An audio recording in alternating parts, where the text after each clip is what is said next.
ਸੂਰਤ Hadid ਦੇ ਦੂਸਰੇ ਰਕੂ ਵਿੱਚ ਅੱਲਾਹ ਤਾਲਾ ਫਰਮਾਉਂਦੇ ਨੇ ਕਿ ਬਹੁਤ ਚੰਗੀ ਤਰ੍ਹਾਂ ਜਾਣ ਲਵੋ, ਦੁਨੀਆ ਦੀ ਜ਼ਿੰਦਗੀ ਤੇ ਸਿਰਫ ਖੇਲ ਤਮਾਸ਼ਾ, ਜ਼ੀਨਤ ਅਰਾਇਸ਼, ਤੁਹਾਡਾ ਆਪਸ ਵਿੱਚ ਇੱਕ ਦੂਸਰੇ ਤੇ ਫਖਰ ਕਰਨਾ ਤੇ ਮਾਲ ਤੇ ਔਲਾਦ ਵਿੱਚ ਇੱਕ ਦੂਸਰੇ ਤੋਂ ਜ਼ਿਆਦਾ ਹਾਸਿਲ ਕਰਨ ਦੀ ਕੋਸ਼ਿਸ਼ ਕਰਨਾ ਹੈ। ਯਾਨੀ ਇਸ ਆਇਤ ਦਾ ਮਤਲਬ ਹੈ ਕਿ ਦੁਨੀਆ ਦੇ ਖੇਲ ਤਮਾਸ਼ੇ ਅੱਲਾ ਨੇ ਇਨਸਾਨ ਦੀ ਆਜ਼ਮਾਇਸ਼ ਵਾਸਤੇ ਬਣਾਏ ਸੀ, ਪਰ ਲੋਕ ਇਸ ਦੁਨੀਆ ਦੇ ਧੋਖੇ ਵਿੱਚ ਆ ਕੇ ਤੇ ਇਸ ਫਾਨੀ ਦੁਨੀਆ ਦੇ ਫਾਇਦੇ ਹਾਸਿਲ ਕਰਨ ਦੀ ਦੌੜ ਵਿੱਚ ਲੱਗੇ ਨੇ। ਯਾਨੀ ਉਹਨਾਂ ਨੇ ਸਮਝ ਲਿਆ ਏ ਕਿ ਪੂਰੀ ਕਾਇਨਾਤ ਦਾ ਨਿਜ਼ਾਮ ਸਿਰਫ ਅੱਲਾਹ ਤਾਲਾ ਨੇ ਖੇਲ ਤਮਾਸ਼ੇ ਵਾਸਤੇ ਬਣਾਇਆ ਸੀ, ਕਿ ਉਹ ਸਿਰਫ ਮਜ਼ੇ ਕਰਨ, ਖਾਣ ਪੀਣ ਤੇ ਆਪਣੀਆਂ ਸਾਰੀਆਂ ਕੋਸ਼ਿਸ਼ਾਂ ਤੇ ਤਾਕਤਾਂ ਸਿਰਫ ਐਸੇ ਦੁਨੀਆ ਵਿੱਚ ਦੂਸਰਿਆਂ ਕੋਲੋਂ ਅੱਗੇ ਲੰਘਣ ਲਈ ਲਾ ਦਿੰਦੇ ਨੇ। ਇਸ ਗੱਲ ਨੂੰ ਅੱਲਾਹ ਤਾਲਾ ਇੱਕ ਮਿਸਾਲ ਨਾਲ ਵੀ ਸਮਝਾਉਂਦੇ ਨੇ ਕਿ ਜਿਵੇਂ ਬਾਰਿਸ਼ ਹੁੰਦੀ ਏ ਤੇ ਕਿਸਾਨ ਦੀ ਖੇਤੀ ਹਰੀ ਭਰੀ ਹੋ ਕੇ ਲਹਿਲਹਾਉਣ ਲੱਗਦੀ ਏ ਤੇ ਕਿਸਾਨ ਖੁਸ਼ ਹੋ ਜਾਂਦਾ ਏ, ਤੇ ਫਿਰ ਜਿਸ ਤਰ੍ਹਾਂ ਇਨਸਾਨ ਨੂੰ ਜਵਾਨੀ ਤੋਂ ਬਾਅਦ ਬੁਢਾਪਾ ਆ ਜਾਂਦਾ ਏ, ਇਹ ਖੇਤੀ ਵੀ ਸੁੱਕ ਕੇ ਤੇ ਜ਼ਰਦ ਹੋ ਜਾਂਦੀ ਏ ਤੇ ਇਹ ਜ਼ਰਦ ਖੇਤੀ ਕੁਛ ਇਨਸਾਨਾਂ ਤੇ ਕੁਛ ਜਾਨਵਰਾਂ ਦੀ ਖੁਰਾਕ ਬਣ ਜਾਂਦੀ ਏ ਤੇ ਬਾਕੀ ਪੈਰਾਂ ਥੱਲੇ ਮਸਲੀ ਜਾਂਦੀ ਏ। ਯਾਨੀ ਦੁਨੀਆ ਦੀਆਂ ਬਹਾਰਾਂ ਵੀ ਸਦਾ ਲਈ ਨਹੀਂ, ਖੁਸ਼ਹਾਲੀ ਵੀ ਆਰਜ਼ੀ ਏ ਤੇ ਇਸੇ ਤਰ੍ਹਾਂ ਤੰਗਦਸਤੀ ਤੇ ਮੁਸੀਬਤਾਂ ਵੀ ਆਰਜ਼ੀ ਨੇ।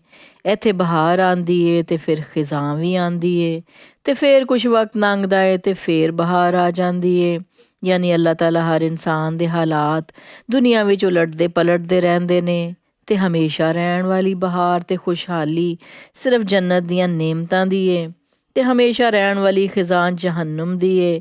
ਲਿਹਾਜ਼ਾ ਚਾਹੀਦਾ ਤੇ ਇਹ ਵੇ ਕਿ ਇਨਸਾਨ ਆਰਜ਼ੀ ਚੀਜ਼ਾਂ ਦੇ ਪਿੱਛੇ ਆਪਣਾ ਵਕਤ ਜ਼ਾਇਆ ਕਰਨ ਦੀ ਬਜਾਏ ਹਮੇਸ਼ਾ ਰਹਿਣ ਵਾਲੀਆਂ ਚੀਜ਼ਾਂ ਨੂੰ ਹਾਸਿਲ ਕਰਨਾ ਆਪਣਾ ਮਕਸਦ ਬਣਾਵੇ, ਪਰ ਉਹ ਦੁਨੀਆ ਦੀਆਂ ਰੰਗੀਨੀਆਂ ਵਿੱਚ ਗਵਾਚ ਕੇ ਤੇ ਬੜੇ ਧੋਖੇ ਵਿੱਚ ਪਿਆ ਹੋਇਆ ਹੈ ਤੇ ਆਖਰਤ ਵਿੱਚ ਐਸੀ ਗਫਲਤ ਦੀ ਜ਼ਿੰਦਗੀ ਦਾ ਬਦਲਾ ਸਖਤ ਅਜ਼ਾਬ ਹੀ ਏ। ਅਤੇ ਈਮਾਨ ਵਾਲਿਆਂ ਵਾਸਤੇ ਤੇ ਅੱਲਾਹ ਤਾਲਾ ਦੀ ਬਖਸ਼ਿਸ਼ ਤੇ ਉਹਦੀ ਰਜ਼ਾ ਏ। ਦੁਨੀਆ ਦੀ ਜ਼ਿੰਦਗੀ ਦੀਆਂ ਰੰਗੀਨੀਆਂ ਤੇ ਆਸਾਨੀਆਂ ਸਿਰਫ ਇਨਸਾਨ ਵਾਸਤੇ ਧੋਖੇ ਦਾ ਸਾਮਾਨ ਨੇ। ਲਿਹਾਜ਼ਾ ਤੁਹਾਨੂੰ ਚਾਹੀਦਾ ਹੈ ਕਿ ਆਪਣੇ ਪਰਵਰਦਿਗਾਰ ਦੀ ਮਗਫਰਤ ਤੇ ਉਹਦੀ ਜੰਨਤ ਹਾਸਿਲ ਕਰਨ ਲਈ ਇੱਕ ਦੂਜੇ ਨਾਲ ਵੱਧ ਕੇ ਚੰਗੇ ਕੰਮ ਕਰੋ। ਯਾਨੀ ਜੇ ਤੁਸੀਂ ਮੁਕਾਬਲੇਬਾਜ਼ੀ ਕਰਨੀ ਏ ਤੇ ਉਹਨਾਂ ਕੰਮਾਂ ਵਿੱਚ ਕਰੋ ਜਿਹੜੇ ਤੁਹਾਨੂੰ ਜੰਨਤ ਵਿੱਚ ਲੈ ਜਾਣ। ਉਹ ਜੰਨਤ ਜਿਹਦੀ ਚੌੜਾਈ ਆਸਮਾਨ ਤੇ ਜ਼ਮੀਨ ਦੀ ਚੌੜਾਈ ਦੇ ਬਰਾਬਰ ਏ ਤੇ ਉਹ ਉਹਨਾਂ ਲੋਕਾਂ ਲਈ ਤਿਆਰ ਕੀਤੀ ਗਈ ਏ ਜਿਹੜੇ ਅੱਲਾਹ ਤੇ ਉਹਦੇ ਰਸੂਲ ਸੱਲੱਲਾਹੁ ਅਲੈਹਿ ਵਸੱਲਮ ਤੇ ਈਮਾਨ ਲਿਆਏ। ਤੇ ਇਹ ਜੰਨਤ ਅੱਲਾਹ ਤਾਲਾ ਦਾ ਫਜ਼ਲ ਤੇ ਉਹਦੀ ਰਹਿਮਤ ਏ। ਯਾਨੀ ਤੁਸੀਂ ਜਿੰਨੇ ਵੀ ਅੱਛੇ ਅਮਲ ਕਰ ਲਓ, ਕਿਤੇ ਨਾ ਕਿਤੇ ਤੁਹਾਡੇ ਅਮਲਾਂ ਵਿੱਚ ਕਮੀ ਰਹਿ ਜਾਂਦੀ ਏ, ਪਰ ਅੱਲਾਹ ਬੜੇ ਫਜ਼ਲ ਵਾਲਾ ਏ। ਅਗਰ ਤੁਸੀਂ ਨੇਕ ਨੀਤੀ ਨਾਲ ਚੰਗੇ ਕੰਮ ਕਰਦੇ ਰਹੋਗੇ ਤੇ ਉਹ ਤੁਹਾਡੇ ਤੇ ਆਪਣਾ ਫਜ਼ਲ ਕਰਕੇ ਤੁਹਾਡੀਆਂ ਗਲਤੀਆਂ ਤੇ ਕੁਤਾਹੀਆਂ ਮਾਫ਼ ਫਰਮਾ ਦੇਗਾ। ਤੇ ਇਹ ਫਜ਼ਲ ਉਹ ਜਿਹਦੇ ਤੇ ਚਾਹੁੰਦਾ ਏ ਉਹਦੇ ਤੇ ਕਰਦਾ ਏ। ਯਾਨੀ ਉਹਦੇ ਤੇ ਕਿਸੇ ਦੀ ਜ਼ੋਰ ਜ਼ਬਰਦਸਤੀ ਨਹੀਂ।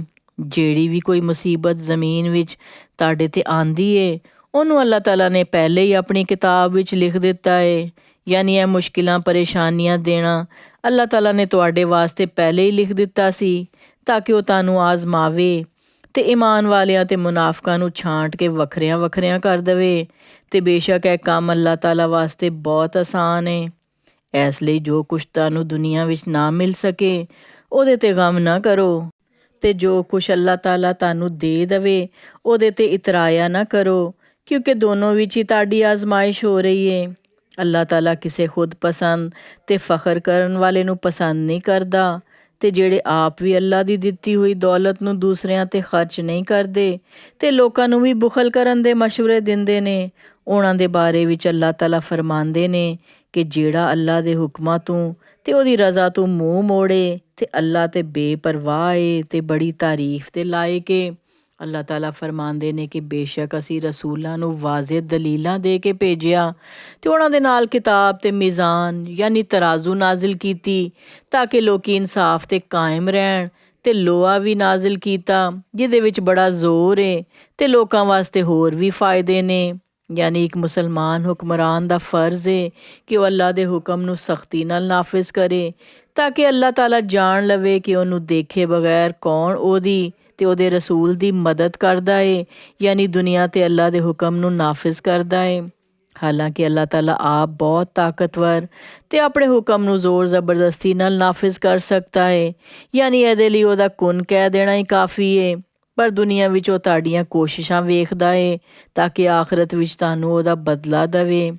ਤੇ ਅੱਲਾਹ ਤਾਲਾ ਫਰਮਾਉਂਦੇ ਨੇ ਕਿ ਅਸੀਂ ਇਬਰਾਹੀਮ ਅਲੈਹਿਸਲਾਮ ਤੇ ਨੂਹ ਅਲੈਹਿਸਲਾਮ ਨੂੰ ਰਸੂਲ ਬਣਾ ਕੇ ਭੇਜਿਆ ਤੇ ਉਹਨਾਂ ਤੋਂ ਬਾਅਦ ਜਿੰਨੇ ਨਬੀ ਆਏ ਤੇ ਕਿਤਾਬਾਂ ਨਾਜ਼ਿਲ ਹੋਈਆਂ ਉਹ ਇਹਨਾਂ ਦੀ ਔਲਾਦ 'ਤੇ ਹੀ ਹੋਈਆਂ।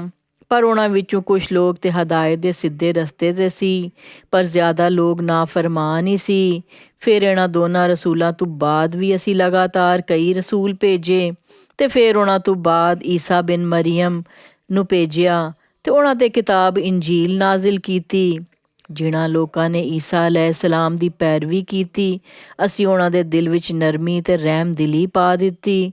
ਪਰ ਦੁਨੀਆ ਤੋਂ ਵੱਖਰੇ ਹੋ ਜਾਣਾ ਯਾਨੀ ਰਾਹਬਾਨੀਅਤ ਉਹਨਾਂ ਨੇ ਆਪ ਇਜਾਦ ਕਰ ਲਈ, ਅਸੀਂ ਉਹਨਾਂ 'ਤੇ ਫਰਜ਼ ਨਹੀਂ ਕੀਤੀ ਸੀ।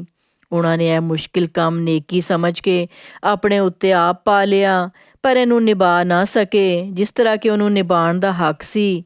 ਯਾਨੀ ਅਗਰ ਉਹ ਇਹਨੂੰ ਅੱਲਾਹ ਦਾ ਹੁਕਮ ਸਮਝ ਕੇ ਕਰਦੇ ਸੀ ਤੇ ਫਿਰ ਤੇ ਉਹਨੂੰ ਬਹੁਤ ਨੇਕ ਨੀਤੀ ਨਾਲ ਇਹਨੂੰ ਕਰਨਾ ਚਾਹੀਦਾ ਸੀ। ਉਹਨਾਂ ਵਿੱਚੋਂ ਜਿਹੜੇ ਲੋਕ ਈਮਾਨ ਲਿਆਏ ਅਸੀਂ ਉਹਨਾਂ ਦਾ ਅਜਰ ਉਹਨਾਂ ਨੂੰ ਦੇ ਦਿੱਤਾ, ਪਰ ਉਹਨਾਂ ਵਿੱਚੋਂ ਜ਼ਿਆਦਾਤਰ ਲੋਕ ਨਾਫਰਮਾਨ ਹੀ ਸੀ। ਐ ਈਮਾਨ ਵਾਲਿਓ, ਅੱਲਾਹ ਤੋਂ ਡਰਦੇ ਰਵੋ ਤੇ ਉਹਦੇ ਰਸੂਲ ਸੱਲੱਲਾਹੁ ਅਲੈਹਿ ਵਸੱਲਮ ਤੇ ਈਮਾਨ ਲਿਆਓ। ਅੱਲਾਹ ਤੁਹਾਨੂੰ ਆਪਣੀ ਰਹਿਮਤ ਨਾਲ ਦੁੱਗਣਾ ਅਜਰ ਦੇਵੇਗਾ ਤੇ ਐਸਾ ਨੂਰ ਬਖਸ਼ੇਗਾ ਜਿਹਦੀ ਰੋਸ਼ਨੀ ਵਿੱਚ ਤੁਸੀਂ ਚੱਲੋਗੇ। ਯਾਨੀ ਕਿਆਮਤ ਵਾਲੇ ਦਿਨ ਆਪਣੇ ਅਮਲਾਂ ਦੀ ਰੋਸ਼ਨੀ ਵਿੱਚ ਚੱਲਦਿਆਂ ਚੱਲਦਿਆਂ ਤੁਸੀਂ ਜੰਨਤ ਵਿੱਚ ਦਾਖਲ ਹੋ ਜਾਓਗੇ ਤੇ ਤੁਹਾਡੀਆਂ ਗਲਤੀਆਂ ਤੇ ਖਤਾਵਾਂ ਅੱਲਾਹ ਤਾਲਾ ਮਾफ़ ਫਰਮਾ ਦੇਵੇਗਾ। ਤੇ ਅੱਲਾਹ ਤਾਲਾ ਤੇ ਬਹੁਤ ਬਖਸ਼ਿਸ਼ ਵਾਲਾ ਤੇ ਰਹਿਮ ਕਰਨ ਵਾਲਾ ਏ। ਉਹ ਤੁਹਾਡੀਆਂ ਖਤਾਵਾਂ ਇਸ ਲਈ ਵੀ ਮਾफ़ ਕਰ ਦੇਵੇਗਾ ਤਾਂ ਕਿ ਅਹਿਲੇ ਕਿਤਾਬ ਇਹ ਨਾ ਸਮਝ ਬੈਠਣ ਕਿ ਮੁਸਲਮਾਨ ਅੱਲਾਹ ਦੇ ਫਜ਼ਲ ਦਾ ਕੋਈ ਵੀ ਹਿੱਸਾ ਹਾਸਿਲ ਨਹੀਂ ਕਰ ਸਕਦੇ। ਹਾਲਾਂਕਿ ਫਜ਼ਲ ਤੇ ਅੱਲਾਹ ਤਾਲਾ ਦੇ ਹੱਥ ਵਿੱਚ ਏ, ਉਹ ਜਿਹਨੂੰ ਚਾਹੁੰਦਾ ਏ ਅਤਾ ਕਰਦਾ ਏ। ਤੇ ਸਹੀ ਗੱਲ ਇਹ ਹੋਈ ਏ ਕਿ ਉਹ ਆਪਣੇ ਬੰਦਿਆਂ ਤੇ ਬੜੇ ਫਜ਼ਲ ਵਾਲਾ ਏ।